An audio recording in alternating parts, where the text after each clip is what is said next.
Hello, in this video I will show you how to install Firefox browser on HONOR Magic7 Pro. So you have to start by opening your Google Play Store, then click on search bar and type in Firefox. Then click search and click install.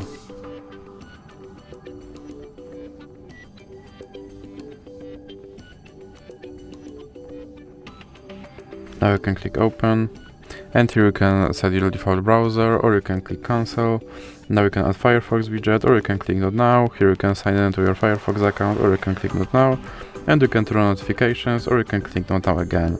And as you can see, my Firefox browser is now installed and is ready to use, so that's it for this video. If you liked it, please remember to leave a like and subscribe.